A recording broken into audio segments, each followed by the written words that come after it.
Hello friends, कैसे हैं आप सब। आज 12 मार्च 2024 को मैथ का स्टैंडर्ड का जो पेपर हुआ, आज उसे सॉल्व कर रहे हैं। ये सेट डी है दोस्तों। सेट ए, बी, सी और डी सभी सेटों में प्रश्न लगभग सेम है। केवल प्रश्न जो है उनके नंबर चेंज किए हुए हैं। आपको इससे बड़ी सुविधा रहेगी और सभी बच्चे इसको आसानी से हल भी किया होगा उन्होंने। दोस्तों, हमारे चैनल पर आपको साइंस के जो सैंपल पेपर आए हुए हैं उनके चारों सेट मिलेंगे। आप प्लेलिस्ट में जाओगे, आपको वहां पर 2024 के मॉडल टेस्ट पेपर जो हैं उनकी प्लेलिस्ट बनी हुई है। और इसी तरह एसएस के भी आपको चारों सेट हमारे चैनल पर मिलेंगे। अगर आपने चैनल सब्सक्राइब ना किया हो तो आप चैनल सब्सक्राइब करके रखिए। और देखिए, हम इसको स्टार्ट करते हैं। यहाँ पर पहला क्वेश्चन दिया है, यदि बिंदु पी से एक बिंदु P से O केंद्र वाले किसी वृत्त पर PA और PB स्पर्श रेखाएं परस्पर 80 के कोण पर झुकी हों तो एंगल POA बराबर होगा। अब सिंपल सा आपने मैं बना के बता देता हूं ताकि आपको फर्दर ये अच्छे से ध्यान आ जाए। क्या बोला इन्होंने, बिंदु P से। अब यहाँ P है और ये सेंटर यहाँ पर O सपोज कीजिए, और ये बिंदु A है, यहाँ पर बिंदु B है। ये 80 पर झुकी हुई है यहाँ पर ये दोनों। और अब इनको अगर हम ज्वाइन करा देंगे, आपने क्या ध्यान रखना, जो एंगल एंगल यहाँ पर 80 है तो ये कितना आ जाएगा हमारे पास 100, क्योंकि आपने सामने के कोण जो है वो संपूरक होते हैं। और उसका आधा POA। अब ये एक एंगल एक और दो बराबर आ जाएंगे अगर हम इनको कॉन्ग्रुएंट प्रूव करेंगे, सर्वांगसम प्रूव करेंगे, सॉरी। अगर सर्वांगसम प्रूव करते हैं तो दोनों एंगल बराबर आ जाएंगे। दोनों का जोड़ 100 है तो आधा कितना आ जाएगा, 50। कितना आएगा ये, 50। सेकंड क्वेश्चन में देखिए, 5 सेंटीमीटर त्रिज्या यानी कि आर जो है, इसी प्रकार का प्रश्न है ये। इसमें 5 सेंटीमीटर दिया हुआ है। एक वृत्त के बिंदु P पर एक स्पर्श रेखा पी क्यू, बना देता हूं इसको पहले, ये O है। पी क्यू केंद्र O से जाने वाली एक रेखा से बिंदु Q पर इस प्रकार है कि ओ क्यू 12 सेंटीमीटर है, तो पी क्यू की लंबाई ज्ञात कीजिए। तो इसका मतलब P यहाँ पर है और ये हमारे पास यहाँ Q है। ओ क्यू 12 दिया हुआ है, ये 5 है। अब आपको ये ध्यान रखना, ये 90 डिग्री का एंगल होता है, ये कर्ण है। तो ये अगर आधार मान है तो हम कैसे निकालेंगे इसको, हमने निकालना है पी क्यू। तो आ जाएगा 12 का स्क्वायर माइनस 5 का स्क्वायर, 12 का स्क्वायर 144, 5 का स्क्वायर 25 और लेस करेंगे आ जाएगा अंडर रूट 119। आप सब इसको चेक कर सकते हैं और कमेंट्स में अपना आंसर जरूर लिखें कि आपके कितने नंबर बने हैं। अब देखिए, यहाँ साइन 60 की वैल्यू कितनी होती है, अंडर रूट 3/2। और ये कॉस 30, इसकी वैल्यू भी कितनी होती है, अंडर रूट 3/2। और साइन 30 1/2, साइन 60 भी 1/2। ये आ जाएगा 3/4, और इसको भी करेंगे 3/4।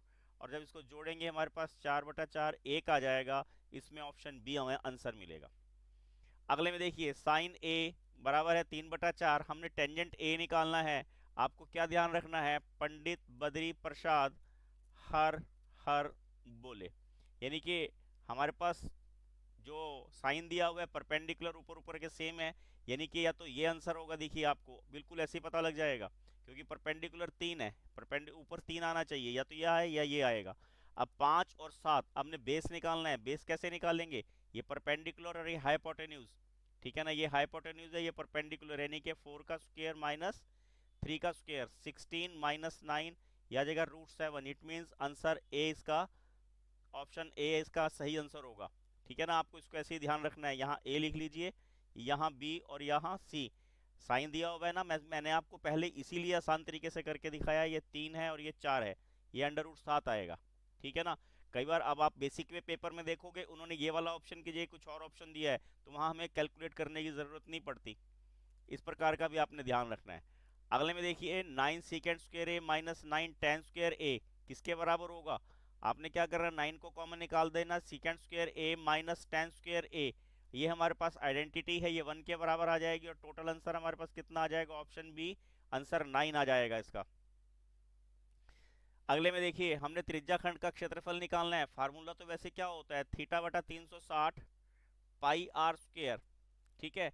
अगर एंगल यहाँ P है तो इस थीटा की जगह हम यहाँ P कन्वर्ट कर देंगे, और R जो है हमारे पास कैपिटल है तो ये R लिख देंगे। अब देखिए, यहाँ पर ये नहीं है, ये भी नहीं है, ये पाई आर स्क्वायर है और यहाँ 180 है, तो ये भी नहीं है। इसका मतलब ऑप्शन डी इसका सही आंसर है। अगले में देखिए, त्रिज्या खंड का क्षेत्रफल निकालना है, बिल्कुल वही का वही प्रश्न दे दिया, थीटा बटा 360 पाई आर स्क्वायर, ठीक है ना, 60 बटा 360, ठीक, 22/7 गुना 6 गुना 6, इसको कट कर दीजिए और 6 से ये कट जाएगा, 132/7 सेंटीमीटर स्क्वायर इसका आंसर आ जाएगा। अगले में देखिए, गोले का पृष्ठीय क्षेत्रफल क्या ज्ञात करना है, क्या फार्मूला होता है, 4 pi r square, 4 into 22/7 into 2.1 into 2.1, इसको अगर हम कट कर देंगे 0.3 आ जाएगा, और यहाँ इसको देखिए, ये आ जाएगा 6.3 और ये आ जाएगा हमारे पास 22 और यहाँ पे 4, इसको 4 से मल्टीप्लाई कर दे 12 और ये 25 गुना 22, और ये आ जाएगा हमारे पास 504 और ये 500, यानी 55.44 हमारे पास इसका आंसर आ जाएगा। यहाँ दो डेसिमल के बाद, दो अंकों के बाद डेसिमल आना था, और ऑप्शन सी हमारा यहाँ सही आंसर होगा। अगले में हमें यदि किन्हीं आंकड़ों का माध्यक 11 हो और बहुलक 17 हो तो माध्य निकालना है।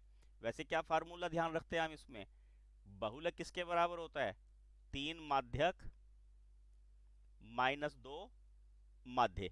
अब बहुलक कितना है 17, 3 माध्य कितना है 11 माइनस 2 माध्य, ठीक है, इसमें 33 बन जाएगा ये, और मैं इसको 2 माध्य इधर ले आऊं अगर, तो 33 माइनस 17 और माध्य बराबर आ जाएगा, 33 में से घटाएंगे 16, 16/2 8 आ जाएगा। ऑप्शन बी इसका सही आंसर होगा। अब 10वें क्वेश्चन में देखिए, माध्यक वर्ग और बहुलक वर्ग की निचली वर्ग सीमाओं का योग क्या है। बहुलक वर्ग कौन सा है, सबसे बड़ी बारंबारता 15, और माध्यक वर्ग कैसे निकालेंगे, 10 और 15 25, 25 और 12 37, 37 और 20 57, 57 और 9 66, 66 का आधा 33। अब दोबारा जोड़िए, 25, 25 और 12 37, इसमें आएगा यानी कि ये 10, और 10 और 15 25, इसका ऑप्शन बी इसका सही आंसर होगा। अगले में देखिए, एक पासे को फेंका गया विषम संख्या आने की क्या प्रायिकता है। विषम संख्याएं कौन कौन सी होती हैं पासे में, 1, 3 और 5, यानी कि 3/6, कट करेंगे तो 1/2 आंसर आएगा। 12वां क्वेश्चन देखिए, 6, 72 और 120 का एलसीएम क्या होगा। आप इसको किसी भी तरह कैलकुलेट कर सकते हैं। देखिए, 2 इंटू 3, 2⁻1 इंटू 3⁻1, और अगर 72 लेना है तो क्या आएगा, 2 दूनी 4 और 4 तिये 12, 2 दूनी 4, 4 दूनी 8 और 8 तिये 24, 24 तिये 72, यानी कि 2 की पावर 3 और 3 की पावर 2। और यहाँ पर मैं आपको पूरे तरीके से करके दिखा रहा हूँ इसको, 21 20 के देखिए, 2 दूनी 4 दूनी 8 तिये 24, 24 पंजा 120, यानी कि 2⁻3, 3⁻1 और 5⁻1। सबसे बड़ी पावर 2 की क्या है 3, यानी कि 2⁻3, 3 की है 2 और एक आ गया 5, ये हो गया हमारे पास 8, ये आ गया 9, ये आ गया 5। अब 8 पंजे 40 और ये हमारे पास इसका आंसर आ जाएगा 360। एलसीएम कितना आ जाएगा 360। देखिए कौन सी परिमेय संख्या है, ये तो अपरिमेय है, ये भी अपरिमेय है, ये भी अपरिमेय है। √9 का वर्गमूल 3 होता है, 2 और 3 5, तो 5 जो है परिमेय संख्या होगी, तो ऑप्शन सी इसका सही आंसर है। आपने क्या ध्यान रखना, परिमेय संख्या अपरिमेय के साथ जुड़ेगी तो वो भी अपरिमेय हो जाएगी, घटेगी तब भी अपरिमेय हो जाएगी, आपने इसका ध्यान रखना है। अगला देखिए, शून्यकों का योग और गुणनफल दिया हुआ है, ये योग है और ये गुणनफल है। फार्मूला क्या है, x² minus alpha plus beta into x plus alpha into beta, x² minus 4x plus 1, यानी कि ऑप्शन बी इसका सही आंसर होगा। अगले में देखिए, 10 यानी कि a कितना है हमारे पास 10, ठीक है, और d कितना है 7 माइनस 10 दैट इज -3, और a n दिया हुआ है हमें -62। फार्मूला क्या लगाएंगे, a plus n minus 1 into d is equal to -62, 10, और ये आ जाएगा n हमने फाइंड आउट करना है, d हमारे पास -3 है और ये -62, n minus 1 as it is, -62 में -10 किया, -72 आ गया और इस -3 से इसको डिवाइड कर दिया, तो ये क्या आ जाएगा हमारे पास 24, ठीक है। तो n इज इक्वल टू क्या आ जाएगा 24 जमा 1 25, यानी कि बी ऑप्शन इसका सही आंसर होगा। अगले में देखिए, द्विघात समीकरणों के मूल बराबर हैं। जब मूल बराबर होते हैं तो क्या होता है, डी की वैल्यू जीरो होती है, यानी कि B square minus four A C is equal to zero. B कितना है, माइनस टू के का square minus four into K into six is equal to zero. Four K square minus 24k is equal to zero, और 4k को common निकाल दो, k minus six is equal to zero. तो यहाँ पर 4k zero के बराबर आ गया, ठीक है, और k minus six is equal to zero, यानी कि k is equal to six. Option A यहाँ पर सही आंसर होगा। अगले में देखिए, दो बिंदुओं के बीच की दूरी निकालनी है। अब माइनस चार और माइनस पाँच और माइनस एक में चार का डिफरेंस है, चार का स्क्वायर। सात और तीन में भी चार का डिफरेंस है, चार का स्क्वायर। तो 16 जमा 16 कितना आ जाएगा, 32। 32 का जब वर्गमूल कैलकुलेट करो क्या होगा, चार चौके 16, 16 दूनी 32, वर्गमूल निकाला यानी कि 4√2। ऑप्शन बी इसका सही आंसर मिलेगा। अब देखिए यहाँ बोला इन्होंने ट्रायंगल जो है बी ए बी सी में और डी ई एफ में, बी जो है ई के बराबर है, सी एफ के बराबर है, ए बी डी ई के बराबर है, तब दो त्रिभुज हैं, ये क्या होगी, समरूप भी हैं, ये सर्वांग सम भी हैं, ठीक है ना। तो ऑप्शन ए इसका सही आंसर होगा। अगले में देखिए, बिंदु 05 वाई अक्ष पर स्थित है। 05 कहाँ स्थित है, वाई अक्ष पर। अब क्या ध्यान रखना है आपने, एक्स अक्ष पर y0 और वाई अक्ष पर x0, इसका मतलब ये बात ठीक है। वाई अक्ष पर किसी भी बिंदु का निर्देशांक x निर्देशांक शून्य होता है, ये बात भी ठीक है, यानी कि दोनों ही ठीक है और एक दूसरे पर आधारित हैं। ऑप्शन ए इसका सही आंसर होगा। अगले में देखिए, √3 एक अपरिमेय संख्या का उदाहरण है, बिल्कुल ठीक है। सभी धनात्मक पूर्णांकों के वर्गमूल अपरिमेय संख्या होती हैं, नहीं। अगर हम 9 ले लें तो ये अपरिमेय नहीं है, तो ये बात इनकी गलत है, ये सही है। पहले तो ऑप्शन सी आ जाएगा, अभिकथन सही है और तर्क उसका गलत है। ये हमारे 1 मार्क्स के 20 क्वेश्चन यहाँ पर कंप्लीट हो गए दोस्तों। सभी सेटों में यही प्रश्न आए हुए हैं। अगले में देखिए, धरती पर एक मीनार ऊर्ध्वाधर खड़ी है, ये मीनार खड़ी है, सपोज कीजिए ए एंड बी, ठीक। धरती के एक बिंदु से मीनार, जो मीनार के पाद बिंदु से 15 मीटर की दूरी पर है, यहाँ से 15 मीटर की दूरी पे कोई पॉइंट दिया हुआ है सी। ये ट्रायंगल आपने इस प्रकार प्रिपेयर कर लेनी है, और यहाँ पर एंगल दिया हुआ है 60 डिग्री का। मीनार की ऊंचाई बतानी है, इसको आप एच सपोज कर लीजिए। तो टेंजेंट 60 किसके बराबर आ जाएगा, एच अपॉन 15। टेंजेंट 60 होता है √3, और ये हमारे पास एच अपॉन 15 और एच कितना आ जाएगा, 15 √3 मीटर। बहुत इजी क्वेश्चन है, 2 मार्क्स में। इसी में अगला क्वेश्चन देखिए, अथवा में दिया हुआ है ये P S upon S Q is equal to P T upon T R. P S upon S Q is equal to P T upon T R. अगर ऐसा है तो क्या हो जाएगा, S T is parallel to Q R. अगर S T is parallel to Q R है तो angle 1 is equal to angle 2 आ जाएगा, कॉरस्पॉन्डिंग एंगल हो जाएंगे, संगत कोण जिन्हें बोलते हैं। और यहाँ पर हमें इन्होंने पी एस टी और पी क्यू आर बराबर दिया हो, यानी कि एंगल 1 और 3 हमें ये गिवन है। तो इससे क्या हो जाएगा हमारे पास, फ्रॉम इक्वेशन, इसको अगर 1 मान ले, इसको 2 मान ले, angle 2 is equal to angle 3। अगर एंगल 2 और एंगल 3 के बराबर हैं तो क्या होगा, P Q is equal to P R. बराबर कोणों के सामने की भुजाएं बराबर होती हैं, अगर ये बराबर हैं तो क्या हो जाएगा, triangle A P Q R जो है एक समद्विबाहु त्रिभुज है जी, हो जाएगी, ये आइसोलेस ट्रायंगल हो जाएगी। अगले में देखिए, ये क्वेश्चन बेसिक वाले पेपर में भी आया हुआ है। एक बिंदु ए से जो वृत्त के केंद्र से 5 सेंटीमीटर की दूरी पर है, वृत्त की स्पर्शरेखा की लंबाई 4 सेंटीमीटर है, वृत्त की त्रिज्या ज्ञात कीजिए। वहां पर इन्होंने क्वेश्चन को थोड़ा सा चेंज करके दिया हुआ है। यहाँ पर हमने सपोज कीजिए ए है, ये बी है, और यहाँ पर ये 4 है और ये 5 है, तो हमने ओ बी निकालना है। ओ बी कैसे निकालेंगे, 5 का स्क्वायर माइनस 4 का स्क्वायर, 25 माइनस 16 और आ जाएगा 9। 9 का वर्गमूल क्या आ जाएगा, 3 सेंटीमीटर जो है वृत्त की त्रिज्या आ जाएगी। बहुत आसान क्वेश्चन है। नेक्स्ट में देखिए, 2 टेन स्क्वायर 45, टेन 45 कितना होता है, 1 के बराबर, ठीक। और cos 30 कितना होता है, √3/2 इसका होल स्क्वायर, माइनस साइन 60 भी √3/2 इसका स्क्वायर। दोनों को कट कर दीजिए और आपके पास आंसर क्या आ जाएगा, 2 इंटू 1 दैट इज 2। बहुत आसान प्रश्न है, आप पेपर देखो कितना आसान है। 4 सेंटीमीटर त्रिज्या वाले वृत्त के त्रिज्या खंड का क्षेत्रफल ज्ञात कीजिए जिसका कोण 30 डिग्री हो। अब थीटा बटा 360 पाई आर स्क्वायर, अभी आपको वहां फार्मूला भी आपने यूज किया था। दोस्तों हमारे चैनल पर आपको साइंस के और एसएस के चारों सेट मिलेंगे जो आपको परीक्षाओं में बहुत मदद करेंगे, तो आप उनको पढ़िए। अगर चैनल सब्सक्राइब ना किया हो तो आप चैनल सब्सक्राइब करके रखिए। और ये आ जाएगा हमारे पास 88/21 सेंटीमीटर स्क्वायर। अगला देखिए, चतुर्थांश का क्षेत्रफल ज्ञात करना है। चतुर्थांश क्या होता है? किसी भी वृत्त का चौथा हिस्सा, ठीक है ना। 1/4 पाई आर स्क्वायर, आप ये फार्मूला यहाँ लगा सकते हैं। परिधि कितनी दी हुई है, यानी कि 2 पाई आर कितना दिया हुआ है हमारे पास? 22 सेंटीमीटर। तो आर कैसे निकालेंगे? 22/2 पाई, पाई की वैल्यू कितनी होती है? 22/7, ठीक है ना। और ये हमारे पास 1/2, सॉरी ये 22/7, यहाँ पर हमने 2 लिखना है, और ये हमारे पास 7 आ जाएगा, ये 22 आ जाएगा, 22 से 22 कट गया, और आर आ जाएगा 7/2।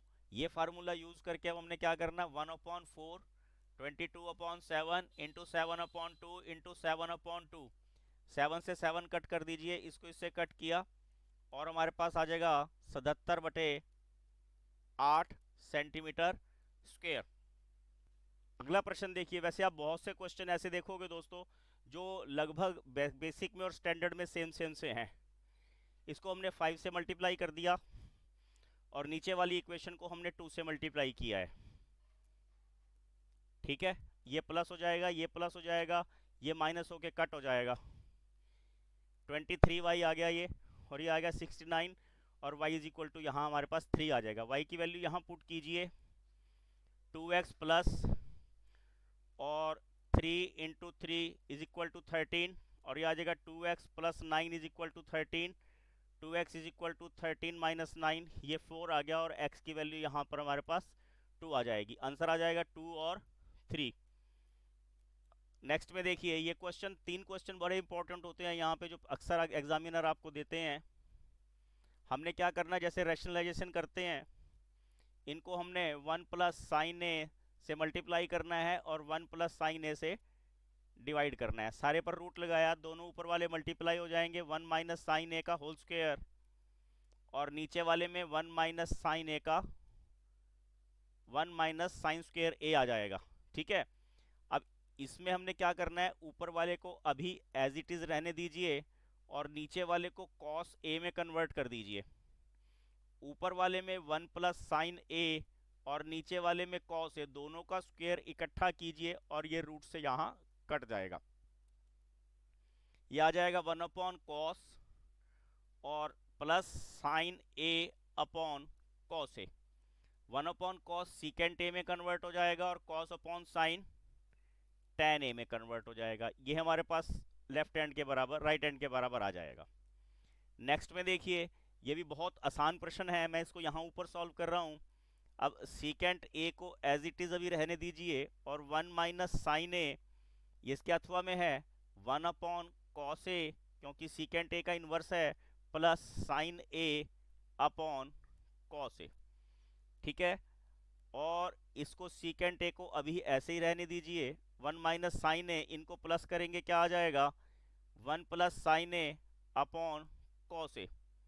आगे सॉल्व करेंगे, ऊपर वाले मल्टीप्लाई हो जाएंगे। अब सीकेंट को मैंने कॉस में कन्वर्ट कर दिया है, और यहाँ पे आ जाएगा 1 minus sine square A upon cos A. बड़ा अच्छा प्रश्न है। ऊपर वाला ये कॉस स्क्वेयर ए में कन्वर्ट हो जाएगा, नीचे दोनों कट जाएंगे, ये कॉस स्क्वेयर में कन्वर्ट होके कट जाएंगे, और ये 1 हमारे पास राइट हैंड साइड के बराबर आ जाएगा। अगले में देखिए, यह वहां पर आपके पास जो बेसिक वाला प्रश्न पत्र है, वहां पर भी शून्यकों का इस प्रकार संबंध निकालने के लिए आया हुआ है question. 4x square minus 4x plus 1 is equal to, इसको इज इक्वल टू नहीं लेते, इसको ऐसे ही रख लेते हैं, और इसके फैक्टर बना लेते हैं। 2x square 4x square minus 2x plus 1, 2x common निकाल दीजिए, 2x माइनस 1 कॉमन निकाल दीजिए, 2x माइनस 1, यानी कि 2x माइनस 1 और 2x माइनस 1, इसको जीरो के अगर बराबर रखेंगे तो ये 1/2 आ जाएंगे, दोनों ही अल्फा भी और बीटा भी। अब यहाँ पर शून्यकों का योग alpha plus beta minus B upon A के अकॉर्डिंग क्या आ जाएगा? 4/4 दैट इज 1। और अगर हम यहाँ से इनको प्लस करेंगे तो 1 plus 1, sorry half plus half 1 हो जाएगा। मतलब क्या रिलेशन आ जाएगा? माइनस एक्स का गुणांक बटे एक्स स्क्वेयर का गुणांक। इसी तरह आपने यहाँ शून्यकों का गुणनफल निकालना है, उसमें हमारे पास क्या आ जाएगा? 1/2 इंटू 1/2 दैट इज 1/4, और शून्यों का योग c अपॉन a के बराबर होता है, c 1 है वो 4 है, दोनों बराबर आ गए। तो हम क्या लिखेंगे इसको, अचर पद यानी कि constant term upon x square का गुणांक यानी कि कोफिशिएंट ऑफ एक्स स्क्वायर। ये हमारे पास 3 नंबर का काम हो जाएगा। उसके बाद देखिए कितना इजी प्रश्न है ये भी, 3 नंबर में एक पासे को फेंका गया है। अभाज्य संख्या आने की क्या प्रायिकता है, अभाज्य संख्याएं कितनी होती हैं, 3, 3/6 काट के कितना आ जाएगा, 1/2। 2 और 6 के बीच में कितनी संख्याएं होती हैं, 3, 3/6 काट के कितना आ जाएगा, 1/2। विषम कितनी होती हैं, वो भी 3, 3/6 काट के कितना आ जाएगा, 1/2। बिल्कुल इजी प्रश्न है। 28 भी देखिए, ये अंडर रूट वाला 5 वाला प्रश्न ये आपको वहां भी मिला था कोड में, √2, √3, √5 ये तो आते ही आते हैं। ये मैंने आपको जो सैंपल पेपर है वहां भी सॉल्व किया हुआ है, आप इसको इजी से सॉल्व कर सकते हैं। अगले में देखिए, दो व्यक्तियों की आय 9:7 है, ठीक है। तो हम अगर ये मान लें कि आय को हम x मान लेते हैं तो ये 9x हो जाएगी पहले की आय, और दूसरे की जो उसका खर्चा है पहले का वो 4 अनुपात में है, खर्चे को हम y मान लेते हैं तो ये 4y आ जाएगा। बचत कितनी है उसकी, 2,000 रुपये। अगले का 7 आय है यानी कि 7x माइनस 3 जो है उसका व्यय है -3y बराबर 2,000। अब इस प्रकार हमारे पास दो चरों वाला समीकरण बन गया है। इसको सॉल्व कर लेते हैं, ऊपर वाले को 7 से मल्टीप्लाई करके और ये 14,000 आ गया, नीचे वाले को 9 से मल्टीप्लाई करेंगे, ये 27y और 9 दूनी 18। यहाँ पर चिन्ह परिवर्तित कर दिए, चिन्ह चेंज कर दिए, -y इज इक्वल टू -4,000 आ गया, और यानी कि खर्चा जो है 4,000 के अनुपात में है। उसके बाद हमने यहाँ से x की वैल्यू निकालनी है, 9x -4, 4,000 यहाँ रख लीजिए, ये 2,000 आ गया, ये आ गया 9x -4 चौके 16 बराबर 2,000, और ये आ जाएगा 9x बराबर 2,000 जमा 16,000 और x आ जाएगा 18,000/9 यानी कि 2,000। उनकी मासिक आय कितनी है, मासिक आय कितनी होगी, अब 9 को 2 से गुना कर दीजिए, 18,000, और दूसरे की कितनी हो जाएगी, 14,000। यहाँ पर आंसर आ जाएगा।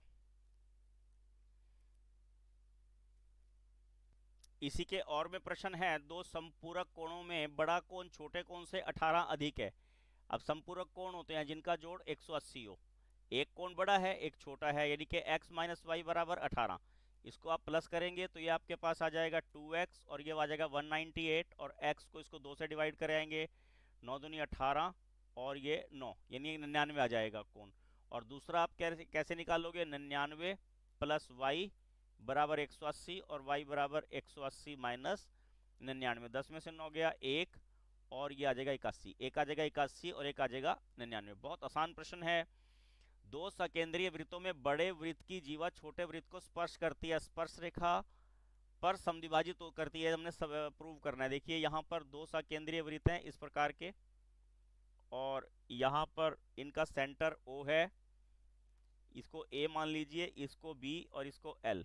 तो हमने क्या लिखना, OA is equal to OB वृत्त की त्रिज्याएं हैं, OL बराबर OL सांझी भुजा है, और यहाँ पर ये angle 1 is equal to angle 2 ये 90 डिग्री के हैं।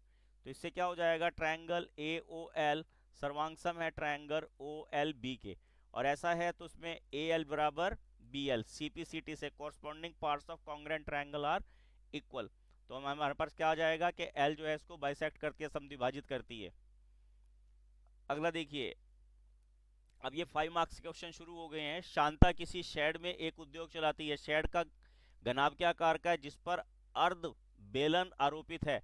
इस शेड के आधार की विमाएं 7 और 15 हैं, ठीक है, और ऊंचाई जो है 8 है। हमने इसका आयतन निकालना है। नीचे तो क्या है हमारे पास, घन, घन का आयतन क्या होता है, सॉरी घनाभ LBH, ठीक है, प्लस उसके ऊपर हमारे पास बेलन है, बेलन का πr²h, परंतु वो आधा है इसलिए 1/2 लगा दिया। LBH में कितना आ जाएगा हमारे, 15 गुना 7 गुना 8 जमा πr² यानी कि 1/2 बाहर निकाल देते हैं, 22/7। अब r कितना होगा, जितने 7 है 7 का आधा यानी कि 7/2 और 7/2। h कितना है, ये h हो जाएगा, ये 15 आएगा, ठीक है। इसको आप कैलकुलेट कर लीजिए, 15 8 120, 12 7 84 840 ये आ जाएगा। इस 2 से इसको कट कीजिए, 11 आ जाएगा, 5 से इसको कट कर दीजिए, 15 सत्ता 105, और 105 और 11 से इसको गुना करेंगे 1155 आ जाएगा, है ना। और बटे में ये कुछ नहीं है, बटे में आ जाएगा 2 दूनी 4, 11 15 सत्ता 105 और 105 को गुना कर 11। अब इसको हल कर लीजिए। 4 दूनी 8, बच गए 3 35, 4 अट्ठा 32, बच गए 3, 4 अट्ठा 32 30, और 28 बच गए 2 20, 7 पंजे 35। इनको प्लस कीजिए और आपके पास ये आंसर आ जाएगा 1128.75। ठीक है। अब इन्होंने क्या लिखा, यदि पुनः यदि मान लें कि शेड में रखी मशीन 300 मीटर स्क्वायर स्थान घेरती है और शेड के अंदर 20 कर्मी श्रमिक हैं, जिनमें से प्रत्येक 0.8 मीटर स्क्वायर के औसत से स्थान घेरते हैं, तब शेड में कितनी हवा होगी। अब आपको ये दिया हुआ है, और शेड में क्या बुलाया इन्होंने, मशीन रखी है 300 की, ठीक है, 300 मीटर क्यूब की, और यहाँ पर 20 श्रमिक हैं। 20 श्रमिकों को इनसे मल्टीप्लाई कर दीजिए 0.08 से। यहाँ पर हमने 100 लगाया, और ये 1 और ये आ गया 5, ये आ जाएगा 8/5, और 5 से भाग करा इसको, ये आ जाएगा 1.6, और 300 हमारे पास ये है। इन्होंने क्वेश्चन थोड़ा सा इसको उलझाया, और इन दोनों को लेस करेंगे तो हमारे पास उतनी शेड में हवा बचेगी। ठीक है। इसी के अथवा में क्वेश्चन है, आकृति में दर्शाया गया है कि सजावट के लिए प्रयोग होने वाले ब्लॉक दो ठोसों से मिलकर बना है। इसमें एक घन है और दूसरा अर्धगोला। इस ब्लॉक का आधार 5 सेंटीमीटर कोर किनारे वाला है और ऊपर लगे अर्धगोले का व्यास 4.2 सेंटीमीटर है। ब्लॉक का संपूर्ण पृष्ठीय क्षेत्रफल ज्ञात कीजिए। अब ये घनाभ है, घनाभ का क्या होता है 6L² प्लस इसके ऊपर अर्धगोला है 2πr², और जो इस अर्धगोले ने ये नीचे वाला हिस्सा ढक दिया -πr² भी हमें करना पड़ेगा, और ये आ जाएगा हमारे पास 6L² प्लस πr²। अब L हमारे पास 5 है, 5 का स्क्वायर प्लस 22/7 इंटू 2.1 इंटू 2.1, क्योंकि ये 4.2 इसकी व्यास दिया हुआ है, त्रिज्या निकालनी है हमने, इसको कट कीजिए 0.3, और ये आ जाएगा 25 25 का 150 प्लस, और 63 63 को 2 से गुना करेंगे 126, 126 में 126 जोड़ा, यह आ जाएगा 1386, यानी कि 13.86, और आंसर आ जाएगा 163.86। इसका संपूर्ण पृष्ठीय क्षेत्रफल आ जाएगा। अगले में देखिए, हमने यहाँ पर बहुलक निकालना है, और बहुलक के लिए फार्मूला हमारे पास वही है, L plus F1 minus F0 upon 2F1 minus F0 into F2 into H। अब सबसे बड़ी बारंबारता 20 है, तो ये F1 हो गया, ये F0 हो गया, ये F2 हो गया, ये L आ जाएगा, और इन दोनों का डिफरेंस जो है वो H आ जाएगा। तो वो कितना आ जाएगा 125 प्लस F1 कितना है 20 माइनस 13, 20 दूनी 40 माइनस 13 माइनस 14 इंटू में 20। ठीक है। और ये आ जाएगा 125 प्लस 20 से 7 को गुना करा 140, और 40 में से 27 घटा दिया 125 प्लस 140 बटे 13, 125 प्लस, अब इन दोनों को अगर हम भाग करें 13 एकम 13, बच के 10 ना जाने की 0, और बन जाएगा 100, 13 सत्ते 91, लगभग हमारे पास आ जाएगा 135.7 इसका बहुलक आ जाएगा। अगले में देखिए, दो क्रमागत संख्याओं क्रमागत धनात्मक पूर्णांक ज्ञात कीजिए जिनके वर्गों का योग 365 है। पहला x मान लीजिए, दूसरा x प्लस 1, इनका वर्ग करना है, और जोड़ कितना है 365, यानी कि x² plus x² plus 1 plus 2x minus 365 is equal to 0।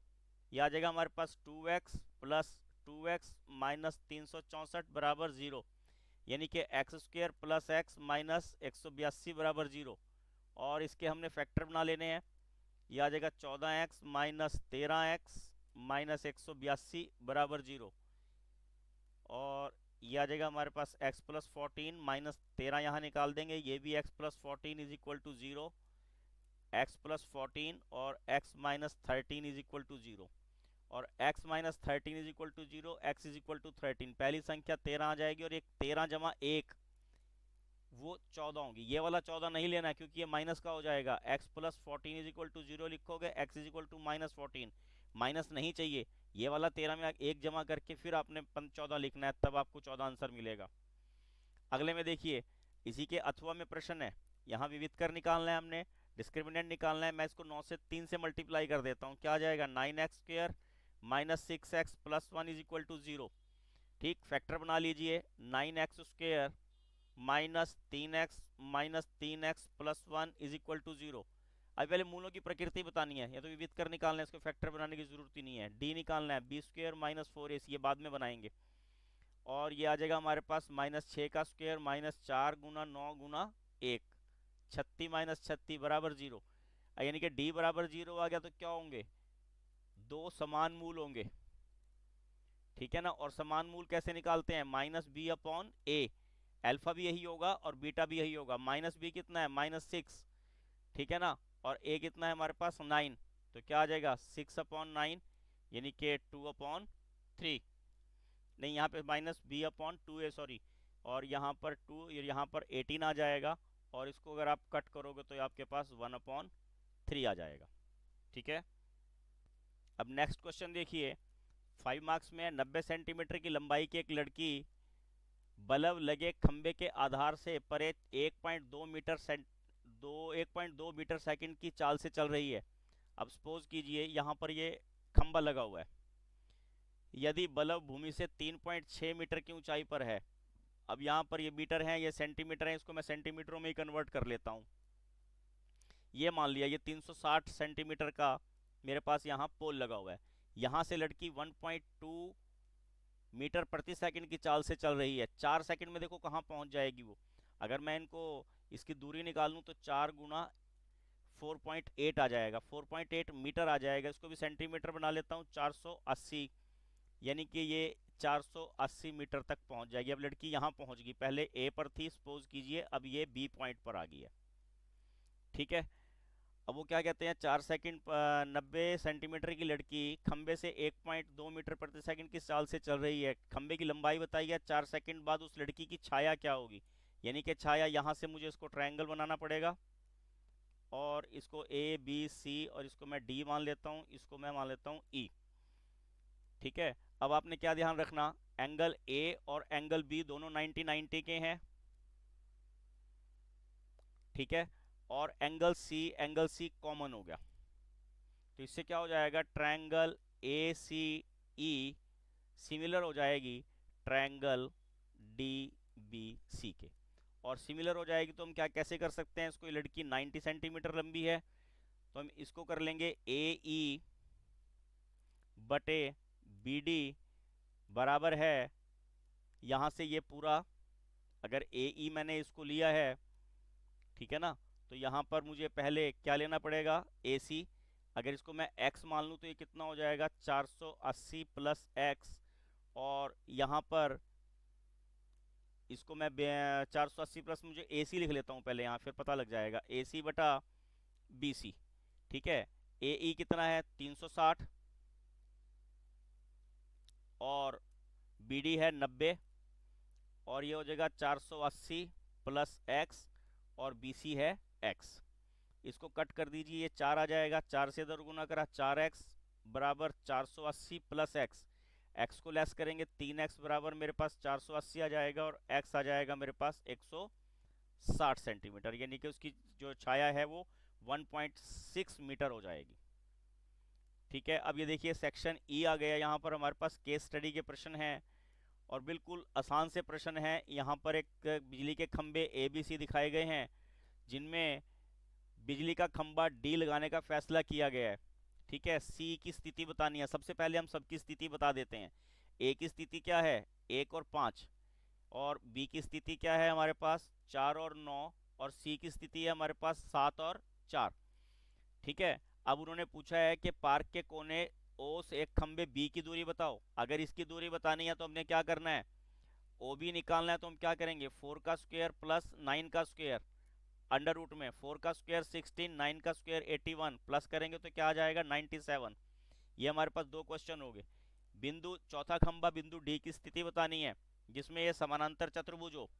अब समानांतर चतुर्भुज के लिए होना हमारे पास क्या जरूरी है कि उनके जो बिंदु होते हैं, आप ये मान के चलिए उनके जो विकर्ण होते हैं वो विकर्ण आपस में समद्विभाजित करते हैं। बिंदु सी के पॉइंट हैं 7 4, हमें इसके पॉइंट एक्स और वाई मान लेने हैं।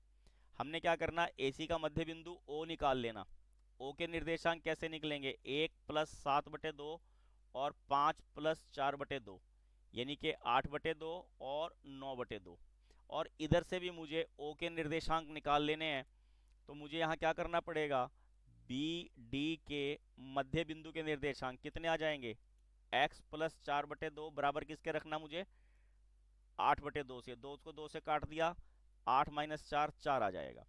इसी तरह से 9+y/2 बराबर है 9/2, 2 से 2 काट दीजिए और y बराबर कितना आ जाएगा, ये 0।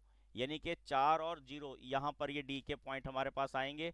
इन्होंने फिर पूछा है ए सी की दूरी, ए और सी की दूरी निकाल देनी है। ए और सी की दूरी कैसे निकालोगे आप, 7 में से 1 गया 6, 6 का स्क्वायर, 4 में से 5 गया 1, 1 का स्क्वायर, 6 का स्क्वायर 36, 1 का स्क्वायर 1, तो ये आ जाएगा √37। उसके बाद अगले में देखिए 37वां क्वेश्चन है ये। अब दो पिलर यहाँ पे खड़े हैं, दो खंभों में पास पास दो होर्डिंग लगे हैं सड़क पर, उनके बीच एक खंभे के शीर्ष का उन्नयन कोण 60 है, एक का 30 है। खंभों की लंबाई 20-20 है, ये भी 20 है और वो भी 20 है। हमने पी ओ निकालना है, पी ओ ये निकालना है। देखिए अब यहाँ पे क्या लगाएंगे हम, टेंजेंट 60 परपेंडिकुलर बटा बेस, ठीक है। टेंजेंट 60 होता है √3, ये आ जाएगा 20 और अपॉन में पी ओ, तो पी ओ किसके बराबर आ जाएगा, 20 अपॉन √3। अब यहाँ अगले में आर ओ निकालने के लिए कहा है, तो यहाँ पे फिर हमारे पास टेंजेंट 30 आ जाएगा और टेंजेंट 30 परपेंडिकुलर यो 20 के बराबर है और नीचे ओ आर। टेंजेंट 30 1/√3, ये आ जाएगा 20 अपॉन ओ आर और ओ आर आ जाएगा 20/3। हमने सड़क की चौड़ाई भी बतानी है पी आर, तो हम क्या करेंगे 20 अपॉन √3 और 20/3 दोनों को प्लस करेंगे, ये आ जाएगा 20 और ये आ जाएगा 60 अपॉन √3। ये 60 कैसे है ये पता होना चाहिए, दोनों को मल्टीप्लाई करेंगे, √3 से √3 मल्टीप्लाई हुआ 3 आया, 20 3 60, ये आ जाएगा 80 अपॉन √3। उसने कहा यदि खंबे पी क्यू द्वारा बनाया गया उन्नयन कोण 45 का होता, अगर यहाँ पी क्यू के द्वारा बनाया गया कोण 45 का होता तो सड़क तो पी ओ कितना होता, तो ये अगर ये 45 का है तो ये 20 है तो ये भी 20 आएगा। बस इतना सा क्वेश्चन था ये, क्योंकि अगर एंगल 45 का हो तो आधार और लंब दोनों बराबर होते हैं। अगला प्रश्न देखिए, तीसरे वर्ष में 600 टीवी सेट बनाए और सातवें वर्ष में जो है इन्होंने 700 टीवी सेट बनाए। तीसरे वर्ष में यानी कि a+2d बराबर है 600 और सातवें वर्ष में a+6d बराबर है 700। दोनों को लेस कर दीजिए, ये आ जाएगा -4d बराबर -100 और d हमारे पास 25 आ जाएगा। अगर d को हम यहाँ सब्सटीट्यूट कर दें 25 दूनी 50 और a बराबर किसके आ जाएगा 600 - 50 यानी कि 550। प्रथम वर्ष का उत्पादन कितना आ गया 550। 10वें वर्ष का उत्पादन कितना आ जाएगा a+9d यानी कि 550 + 9 × 25, 550 जमा 25 नंबर 225, यह आ जाएगा 775। 10 वर्षों में कुल उत्पादन कितना होगा, यानी कि S10 निकालना है हमने, 10/2 2a यानी कि 550, ठीक है, प्लस 9d 9 10 था ना तो 9 - 1 हो जाएगा और d है 25, यह आ जाएगा 5 और ये आ जाएगा 1100, ये आ जाएगा 225 और ये आ जाएगा हमारे पास 1325, 25 पंजा 125, 13 पंजा 65 और 1 66, 6625 टीवी सेट टोटल बने। तो दोस्तों ये हमारे पास स्टैंडर्ड का क्वेश्चन पेपर था। आपको मैंने बार बार बताया कि सारे पेपर में सभी क्वेश्चन लगभग सेम थे, आगे पीछे इन्होंने किए हुए थे क्वेश्चन। दोस्तों हमारे चैनल पर आपको फिर बता रहा हूँ, साइंस के चारों सेट मॉडल टेस्ट पेपर जो बोर्ड द्वारा जारी किए गए वो सॉल्व किए रखे हैं और इसी तरह एसएस के भी हैं। अगर आपने चैनल सब्सक्राइब ना किया हो तो चैनल सब्सक्राइब कीजिए। Please like share and subscribe my channel. Thank you, have a nice day.